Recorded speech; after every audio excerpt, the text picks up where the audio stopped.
Hello दोस्तों, UPSC Hindi के online study platform में मैं गौरव त्रिपाठी आप सभी का स्वागत करता हूं।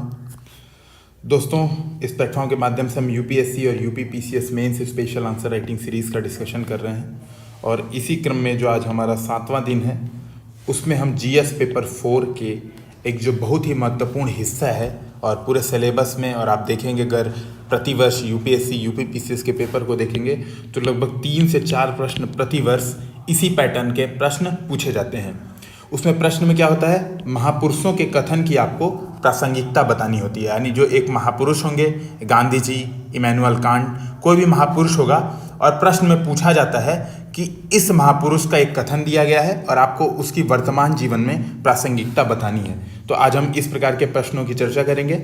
जो प्रश्न गिवन है जो आज हम डिस्कशन करेंगे उसका अगर आप पीडीएफ प्राप्त करना चाहते हैं तो हमारे टेलीग्राम ग्रुप को फॉलो कर सकते हैं t.me/UPSC हिंदी विद गौरव, जिसमें आपको 150 शब्दों में जो लिखना होता है वो एग्जैक्टली आपको पीडीएफ प्राप्त हो जाएगा। इसके अलावा आप हमें फेसबुक और इंस्टाग्राम पे भी फॉलो कर सकते हैं। तो आगे बढ़ने से पहले एक मेरा छोटा सा इंट्रोडक्शन आप देख सकते हैं और हम सीधे अपने प्रश्न की ओर चलते हैं। हर बार की तरह मेरी आपसे फिर से एक रिक्वेस्ट है कि पहले प्रश्न पढ़ें, उसके बाद कम से कम 1 मिनट इस प्रश्न पर सोचें और उसके बाद ही आप एक छोटा सा मॉडल आंसर तैयार करें। जैसे मैं एक दृष्टिकोण लिखता हूं उस तरह से तैयार करें, 1-2 पॉइंट्स लिखें, फिर जाके आप पूरी वीडियो को देखें। तो इस तरह का प्रयास आप कर सकते हैं आंसर राइटिंग में। अब हम देखते हैं प्रश्न क्या है। प्रश्न है, एक विनम्र तरीके से आप दुनिया को हिला सकते हैं। महात्मा गांधी, तो यानी ये महात्मा गांधी का एक कथन है जिसमें कहा जा रहा है कि एक विनम्र तरीके से आप पूरी दुनिया को हिला सकते हैं और बोला गया है उपरोक्त कथन की अपने वर्तमान जीवन में प्रासंगिकता की चर्चा करें। तो आपको इस बात पे ध्यान रखना है। अब देखिए, एक तो जो बातें होती हैं कि प्रश्न में जनरली क्या होता है, आप जनरली कोचिंग्स के मॉडल आंसर देखेंगे जो जैसे किसी वेबसाइट्स पे देखेंगे, मैं किसी वेबसाइट का नाम नहीं लूँगा, तो जनरली क्या करते हैं वो लोग, महात्मा गांधी के जो ये कथन है उसको एक्सप्लेन करते लगते हैं और जोड़ने लगते हैं उनके द्वारा किए गए ढेर सारे आंदोलन से जिससे स्वतंत्रता प्राप्त हुई थी, ऐसे आंदोलनों से जोड़ने लगते हैं। और या फिर जो भी महापुरुष है उससे ऐसा किया जाता है सामान्यतः। लेकिन दोस्तों ध्यान से देखें तो इस प्रकार का आंसर गलत होगा। आपको समझना है कि बोला गया है प्रश्न में, हमेशा आप यूपीएससी का अगर पेपर देखेंगे तो बोला गया है अपने वर्तमान जीवन में प्रासंगिकता की चर्चा करें। यानी आपको वर्तमान जीवन की जो प्रासंगिकता है, जो ये कथन है, उसमें आपको एग्जाम्पल्स के साथ चर्चा करनी है कि ये जो कथन है उसका कहाँ प्रासंगिकता है, ये कथन कहाँ प्रासंगिकता है। तो सामान्यतः ये गलती देखी जाती है आंसर राइटिंग में। ये बहुत बड़ी मिस्टेक है। आप अगर हिस्टोरिकल आंसर लिखेंगे, महात्मा गांधी की चर्चा करेंगे कि महात्मा गांधी ने किस प्रकार विनम्रता से दुनिया को हिला दिया, तो ये बिल्कुल गलत माना जाएगा। मैक्सिमम आप 1 पॉइंट लिख सकते हैं महात्मा गांधी के बारे में, नहीं तो आपको नहीं लिखना है। पहली बात तो ये आपको समझना होगा। दूसरी बात, अब हम क्या करते हैं, कुछ एक्सपर्ट टिप्स देखते हैं जो कि ऐसे जितने प्रश्न आए आप हर प्रश्न में यूज करें। जो पहली बात है, प्रासंगिकता को आपको क्या करना है, आर्थिक, सामाजिक, राजनीतिक आदि हेडिंग्स में डालना है।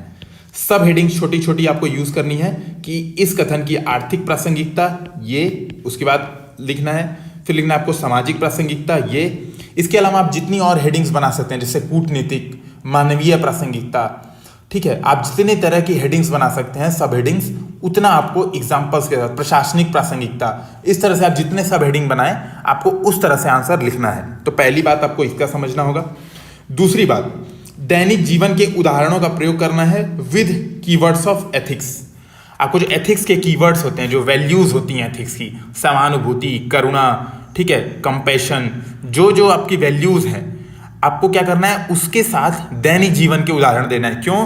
क्योंकि प्रश्न में बोला गया है वर्तमान जीवन में प्रासंगिकता, तो आपको वैल्यूज यूज करना है, यानी जो एथिक्स के कीवर्ड हैं जीएस पेपर 4 के वो यूज करना है। साथ में आपको उदाहरण का उपयोग करना है दैनिक जीवन के। तो दूसरी चीज याद रखें। जो तीसरी चीज है कि आप क्या कर सकते हैं, 1-2 लाइन आखिरी में कथन की आलोचना कर सकते हैं कि ये कथन हमेशा व्यवहारिक नहीं है और कुछ हद तक अप्रासंगिक भी प्रतीत होता है, लेकिन इससे ज़्यादा न रखें क्योंकि सामान्यतः यूपीएससी मान के चलता है कि जो बड़े बड़े जो कथनकार हैं अच्छा ही कहते हैं। हाँ, अगर आपको दिख रहा है कि कोई कथन बिल्कुल ही उल्टा दिया हुआ है, ठीक है, जैसे ऐसा दिया हुआ है कि स्त्री केवल दासत्व योग्य है, ऐसा कोई भी कथन अगर दिया हुआ है तो आपको समझना होगा कि बिल्कुल इसकी तो आलोचना ही बनती है, आपको यही बताना होगा कि नहीं, ये प्रासंगिकता नहीं है। लेकिन सामान्यतः अगर आपको लगे कि कथन का फोर्स बढ़ रहा है और जनरली ये कथन सामान्य तरीके से अच्छा कथन है, तो इसकी आलोचना आपको कम करनी है। अगर मैं वेटेज कहूँ, अगर आप पूरे 150 वर्ड का आंसर लिख रहे हैं तो आप लगभग 100 से 110 वर्ड इसके पक्ष में चर्चा करें, 30 से 40 वर्ड आप विपक्ष में चर्चा करते हुए निष्कर्ष लिख सकते हैं कि कुछ बैलेंस होना चाहिए। मतलब आपको बताना है कि आखिरी में संतुलन बताना है आपको कि ऐसा हो, व्यवहारिक जीवन में जनरली ऐसा देखा जाता है। अभी हम इस कथन के माध्यम से समझेंगे। और जो चौथी बात है जो इंपॉर्टेंट है, आपको 7 मिनट रूल याद रखना है कि ऐसे कोई भी प्रश्न आपको सोच के 7 मिनट से अधिक समय नहीं देना है आंसर राइटिंग करने में। 150 वर्ड के लिए 7 मिनट बहुत ज़्यादा होते हैं, क्योंकि आपको इसमें केस स्टडी का भी एक पार्ट होता है एथिक्स पेपर 4 में, तो उसको भी सॉल्व करना है। तो पर क्वेश्चन आपको मैक्सिमम 7 मिनट से ज़्यादा नहीं देना चाहिए। इस बात का भी दिमाग में ध्यान रखना होगा। तो अब हम प्रश्न को सॉल्व करते हैं और देखते हैं आगे क्या लिखा। जो कथन था, क्या कथन था? विनम्र तरीके से आप दुनिया को हिला सकते हैं। तो मैंने बस इंट्रोडक्शन में क्या लिखा, देखिए यहाँ पे मैंने लिखा है भूमिका में आपको बताना है कथन का महत्व। एक लाइन में आप बता सकते हैं कि उपरोक्त कथन क्या कहता है, उसको थोड़ा सा समझा सकते हैं। मैक्सिमम 2-3 लाइन आप कह सकते हैं 15 से 20 शब्दों में। मुख्य भाग में आपको पूरी प्रासंगिकता पे चर्चा करनी है। आप चाहें तो इसको और तोड़ सकते हैं, पक्ष में प्रासंगिकता, विपक्ष में यानी अप्रासंगिकता, दोनों तक चर्चा कर सकते हैं। और निष्कर्ष में आपको लिखना है अगर इसका कोई दूसरा पक्ष है तो। अभी हम देखते हैं सॉल्यूशन के माध्यम से।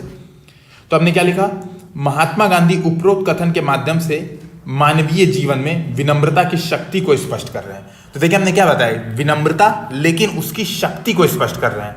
महात्मा गांधी कह रहे हैं कि विनम्रता एक ऐसा हथियार है जिससे आप दुनिया जैसे पहाड़ को भी काट सकते हैं, यानी हिला सकते हैं। तो हमने ऐसे अपने वर्ड्स में लिखा कि शक्ति को महात्मा गांधी स्पष्ट करते हैं।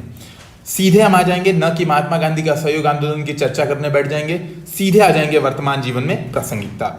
अब मैंने फिर से बताया हेडिंग्स और सब हेडिंग का प्रयोग। देखिए दोस्तों, कई बार लोग पूछते हैं डाउट कि सर हेडिंग सब हेडिंग का प्रयोग किया जाए कि नहीं किया जाए। बिल्कुल सही बात है, अच्छी बात है कि आप हेडिंग सब हेडिंग का प्रयोग करिए, अधिक से अधिक करिए, क्योंकि आंसर सीधे सीधे कैची हो जाता है। आप चाहें तो यहाँ पे बक्सा भी बना सकते हैं ऐसा छोटा छोटा। लेकिन ध्यान रखें, एक जो महत्वपूर्ण बात है, आपको इस तरह की हेडिंग नहीं डालनी है कि मुख्य भाग, भूमिका, निष्कर्ष, ऐसी कुछ हेडिंग आपको नहीं डालनी है। आंसर अपने फ्लो में लिखना है। जो इंपॉर्टेंट आपको लग रहा है कि ये, जैसे मैंने यहाँ पे हेडिंग डाला आर्थिक, इस तरह का आप हेडिंग डाल सकते हैं, लेकिन भूमिका, निष्कर्ष टाइप की हेडिंग आपको नहीं डालनी है। तो ये बात ध्यान में रखें। अब मैंने क्या बताया, वर्तमान जीवन में प्रासंगिकता विद कंटेम्पररी एग्जाम्पल। तो देखिए पहला मैंने एग्जाम्पल दिया राजनैतिक प्रासंगिकता। मैंने क्या लिखा, अन्ना हजारे द्वारा रामलीला मैदान में किया गया विनम्रतापूर्ण प्रयास लोकपाल जैसे भ्रष्टाचार निरोधी कानून हेतु सरकार को तैयार कर सका। यानी यहाँ पे सरकार क्या है, दुनिया है। दुनिया को हिला दिया किसने, विनम्रतापूर्ण प्रयास ने। और किसके विनम्रतापूर्ण प्रयास के, अन्ना हजारे ने। क्योंकि विनम्र अहिंसक आंदोलन का राज्य दमन नहीं करती है। आप देखें, अगर महात्मा गांधी सत्याग्रह क्यों करते थे, ठीक है, क्यों करते थे, क्यों संघर्ष विराम संघर्ष की नीति अपनाते थे, ताकि जो आंदोलन है वो बना रह सके, उसको जो ब्रिटिश सरकार है हिंसा के माध्यम से दबाव ना कर सके। मान लीजिए आपने तोड़फोड़ शुरू की, तो ब्रिटिश सरकार क्या करती उस समय, आपको और ज्यादा तोड़ती फोड़ती, तो क्या होता, उनका आंदोलन शुरू में ही समाप्त हो जाता। तो बेसिकली मैंने क्या किया, प्रेजेंट एग्जाम्पल दे दिया कि देखिए अन्ना हजारे ने इस प्रकार बहुत ही विनम्रतापूर्ण आंदोलन किया और लोकपाल जैसा महत्वपूर्ण बिल पास करा दिया। फिर दूसरा मैंने कूटनीतिक एग्जाम्पल दिया विनम्रता का। तो विनम्रता को मैंने लिखा, विनम्रता को विदेश नीति में सॉफ्ट पावर के रूप में देखा जाता है। मैंने सॉफ्ट पावर ब्रैकेट में थोड़ा सा लिख दिया, सांस्कृतिक संबंध, मानवीय सहायता आदि, जो भारत को चीन जैसे हार्ड पावर देश के समक्ष खड़ा रख पाता है। ठीक है, आप चाहें तो साथ में एक एग्जाम्पल और नोट कर सकते हैं, चाहें तो लिख सकते हैं टाइम मिले एग्जाम में, कि चीन के साथ जो भारत की विनम्रतापूर्ण नीति है, उसने आर्थिक रूप से अपने ऊपर चीन को निर्भर बना के, और आप कह सकते हैं कि डोकलाम जैसे विवाद में भी अपनी सशक्त पूर्ण स्थिति दर्ज कराई, प्रस्थिति दर्ज कराई। आप इस तरह से भी एक पॉइंट और चाहें तो ऐड कर सकते हैं, लेकिन वही है, समय और स्थान दोनों की कमी है, तो जितना याद आए उस समय लिख सकते हैं आप। तीसरा प्रासंगिकता आर्थिक।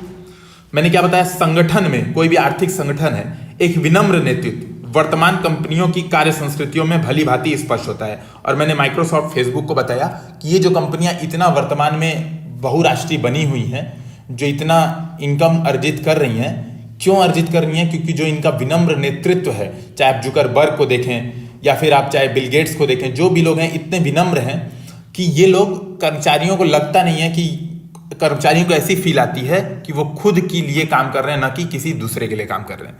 और आप कह सकते हैं, आप चाहें तो इसमें एलन मस्क का भी नाम नोट कर सकते हैं, और आप बता भी सकते हैं कि एग्जाम्पल से कि वो कर्मचारियों को क्या करते हैं, पर्सनल मेल भेजते हैं। ठीक है, छोटे से छोटे जो चपरासी से लेके जो सिक्योरिटी गार्ड होता है उनको भी एलन मस्क पर्सनल मेल भेजते हैं। तो उससे क्या होता है, आत्मीयता की अनुभूति होती है, और ये इसको कहते हैं कार्य संस्कृति। देखिए एथिक्स की जो कीवर्ड्स हैं मैं हमेशा यूज कर रहा हूँ, यहाँ पे मैंने कार्य संस्कृति यूज की, संगठन यूज किया। ठीक है, ऐसा आपको यूज करना है। जैसे यहाँ पे आप देखें विनम्र अहिंसक, ठीक है, तो इस तरह से आपको यूज करना है। चौथा, प्रशासनिक। अब देखिए दोस्तों, सिविल सर्विसेज का आप आंसर लिख रहे हैं तो कोशिश करें एक प्रशासनिक पॉइंट ऑफ व्यू जरूर रखते हैं। तो मैंने क्या बताया, एक विनम्र सिविल सेवक भावनात्मक बुद्धिमत्ता यानी इमोशनल इंटेलिजेंस, जो कि सिविल सेवा के कीवर्ड्स हैं, के गुणों का प्रयोग करके जनता से जुड़ाव के माध्यम से प्रशासन में अधिक पारदर्शिता, जवाबदेही एवं उत्तरदायित्व ला सकता है। तो एक विनम्र सिविल सेवक क्या करता है, जनता से जल्दी से जुड़ जाता है, जनता से जुड़ा हो जाता है, बातचीत आसानी से हो जाती है। तो क्या करता है, प्रशासन में आप देखेंगे कि जनरली कोई भी सिविल सेवक, आप चाहें तो यहाँ पे किसी का एग्जाम्पल भी डाल सकते हैं, भीड़ प्रबंधन का किसी का एग्जाम्पल, आप कोई भी एग्जाम्पल देखें तो उसको यहाँ पे पुट कर सकते हैं। तो ऐसा है कि वो सिविल सेवक क्या करता है, प्रशासन में जो चाहिए, क्या चाहिए प्रशासन को, पारदर्शिता, जवाबदेही एवं उत्तरदायित्व चाहिए, और वो कर सकता है। तो मैंने बताया कि देखिए ये चौथी प्रासंगिकता ये हो गई। इसके अलावा आपको कोई प्रासंगिकता याद है सामाजिक, आप उसको भी नोट कर सकते हैं। फिर वही लिमिटेशन हमारे पास आपको पता ही है।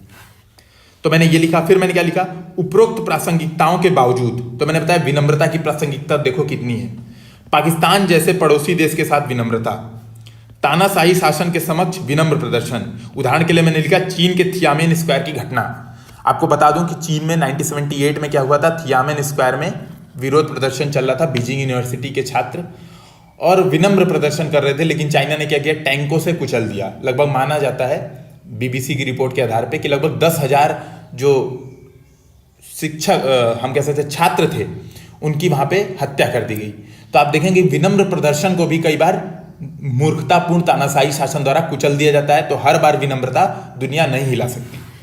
तो ऐसा लगता है कि व्यवहारिक नहीं प्रतीत होती है, लेकिन फिर आप क्या बताएंगे, हालांकि वास्तविक अर्थों में महात्मा गांधी की विनम्रता भीरू बने रहना नहीं, बल्कि साहस एवं दृढ़ निश्चय, देखिए ये जो कीवर्ड्स हैं जरूर इस पर ध्यान रखें, जैसे मूल्यों के साथ सत्याग्रह की नीति है, जो वर्तमान में भी प्रासंगिक है।